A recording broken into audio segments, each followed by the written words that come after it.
মানে আজকে আমার কাজ আছে প্লাস বিয়ে বাড়ি।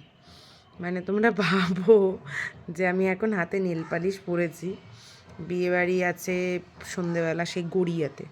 আমি আজকে রেডি ফেডি হব, মানে আজকে ফার্স্টে আমি দমদমে কাজে যাব 3টের সময়। এখন বাজে 12:30। কাজে যাব, কাজ করে আসবো, এসে মানে আমি কাজে যাওয়ার আগেও বেস্ট রেডি, মানে মেকআপের বেস্ট রেডি করে যাব। মানে ভাবো যে কীরকম অবস্থা হচ্ছে আমার, ঠিক আছে। বেস্ট রেডি করব, দেন কাজে যাব, ঠিক আছে। কাজ করে এসে মানে 5:30 5:45-6টার মধ্যে যেভাবে হোক আমাকে বাড়িতে ঢুকতে হবে, নাহলে বাড়ির সবাই আমার গলাটা কেটে রেখে দেবে, ঠিক আছে। গেল, এটাও হলো। তারপরে আমার হেয়ার আর্টিস্ট সুপর্ণাদিকে বলা আছে, হেয়ার আর্টিস্ট চলে আসবে, আমার হেয়ারটা করে দেবে। আজকে শ্যাম্পুও করেছি হেয়ারে, যার জন্য আবার এখন নেল পালিশও পরলাম, হাতের 2টো নেল পালিশ ব্ল্যাক পরলাম। কিন্তু আমার ড্রেসটা দেখবে, ড্রেসটার জন্য দেখতে গেলে পরে ভিডিও আসবে, কারণ আমার যে কাজগুলো করবো আগে ওই ব্লগগুলো দেখতে থাকো, পরে নয় ড্রেস দেখবে। আর কি লুক হবে সেটা তো অবশ্যই তোমাদের সাথে শেয়ার করবো। তো চলো আপাতত কী করি, যেটুকু করি দেখতে থাকো। বেকার বেকার বোন না হয়ে নেল পালিশ পরে নিয়েছি, তো কেমন লাগছে বলো সবাই। তো এবার বিয়েবাড়ি যাওয়ার জন্য একটু রেডি হচ্ছি, বাট বিয়েবাড়ি যাব না, মেকআপ করাতে যাব ক্লায়েন্টকে। বিয়েবাড়ি যাব 5টার সময়, এই সরি 6টার পরে। আমি রেডি হচ্ছি এখন দুপুর 2টোর সময়। মানে কি বলবো, সাজাতে যাব, এই মেকআপ করে আমি দমদমে সাজাতে যাব, সাজিয়ে এসে হেয়ার স্টাইল আসবে, রেডি হয়ে যাব, সুপর্ণাদি রেডি করে দিয়ে জাস্ট হেয়ার স্টাইলটা রেডি করবে, রেডি হয়ে বেরিয়ে যাবো। মানে ভাবো কি অবস্থা জীবনে আমার, কারণ সবাই আমার সাথে বেরোবে। তো আমি নিজে রেডি হতে হতে তারপরে একটু মাকে রেডি করে দিলাম, মানে হেয়ার স্টাইলটা করে দিলাম। তো এটা কোনো বান ফান দিয়ে নয়, নর্মালি একটা হেয়ার স্টাইল করেছি। তো কিভাবে করেছি সেটা তো তোমরা দেখে আশা করি বুঝতে পেরেছো। তো কেমন লাগলো অবশ্যই দুপুরবেলা 3টে বাজে, আমি এখন তোমারে রেডি করলাম হেয়ার করে, যদিও বা আমি নিজে মেকআপ করে রেডি। আমি এবার বেরোবো ক্লায়েন্টের বাড়িতে, মানে সাজাতে। ঠিক আছে তোমার হেয়ারটা? ওকে, একদম ঠিক আছে, খুব সুন্দর হয়েছে।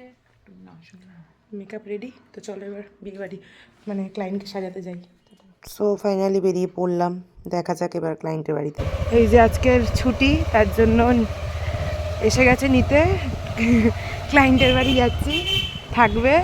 আমার ফটো ভিডিওটার দায়িত্বটা আজকে এর, কারণ সমাদৃতা তো আজকে আর এতদিন আসতে পারবে না, তাই জন্য ওর ওপর দায়িত্ব।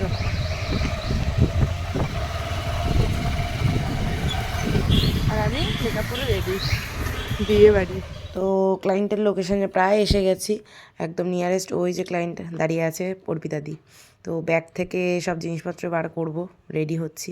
তো ক্লায়েন্ট আসবে, তো এসে শোনো ক্লায়েন্টের কী দাবি। অর্পিতাদি, তুমি তো আমার কাছে আগস্টে বুক করেছিলে, তার মাঝখানে অনেক ঝড়ঝাপটা চলে গেছিলো, সেটা তুমি আশা করি আমার স্টেটাস দেখেছো, বুঝেছো।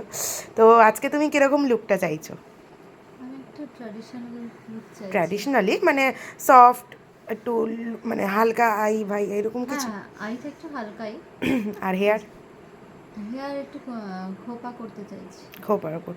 ঠিক আছে, শুরু করি, ঠিক আছে, দেখা যাক কী হয়। যেটা বললাম যে ঝড়ঝাপটা এসেছিলো, তার কারণটা হচ্ছে সেটা বলার জন্যই বলছি যে মাঝখানে 26শে নভেম্বরের জন্য না প্রচুর বুকিং এসেছিলো। মানে আমি রীতিমতো 3-4টের ওপর বুকিং ক্যান্সেল করে দিয়েছি, কারণ টাইমটা মেন শর্ট, যেটা হচ্ছে যে 6টার মধ্যে সবাইকে রেডি করে ছাড়তে হবে, দুপুর 3টের সময় আসতে হবে। এবার আমি একজন মানুষ 3টের সময় ঢুকতেও পারবো না, 6টার মধ্যে রেডি করে ছাড়তেও পারবো না, কারণ আমি এক জায়গায় যাব না 4 জায়গায় যাব। সো এই করে করে ক্যান্সেল করতে হয়েছিল। তো মাঝখানে অনেকগুলো ঝড়ঝাপটাই ওই জন্যই গেছে। আর ক্লায়েন্ট মানে আমার কাছেই সাজবে, এবার অন্য কাউকে যে রেফার করব, ভালো কেউ আছে বলছি, তবুও তারা শুনছেন না। কি করব কিছু করার নেই। তো যে ফার্স্ট বুক করেছে তার কাছে তো আমার যেতেই হবে। তো সেই হিসাবে আর কি এই দিদিকে না করতে না পারায় একদমই টাইম মতো চলে যাওয়া, টাইম মতো ছাড়া। সো দেখতেই পাচ্ছিলে যে সফট লো মেকআপের ওপর বলেছিল, তো সেক্ষেত্রে মেসির ওপর হেয়ারটা করেছিলাম। তো হেয়ারটা কেমন লাগলো অবশ্যই, তো সেটা অবশ্যই জানিও। বিনা ফাউন্ডেশনে এখনই স্কিন গ্লো।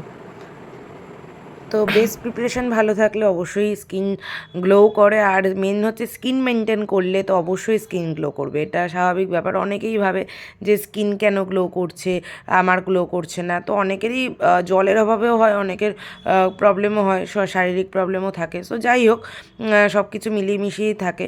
তো সেই কারণে আচ্ছা, আরেকটা জিনিস যেটা বলার ছিল সেটা হচ্ছে যে আমার ফোনে একরকম ফটোস তোমরা দেখতে পাও, কিন্তু সামনে থেকে যখন যেই ক্লায়েন্ট আমাকে বিশ্বাস করে বা ভরসা করে, সেই ক্লায়েন্টের যখন চয়েসটা ভালো হয়, তো সেই হিসাবে লুকসটা যখন ভালো বেরোয়, তখন ক্লায়েন্টের টোটালি ডিফারেন্ট লুক হয়ে যায়, ঠিক আছে?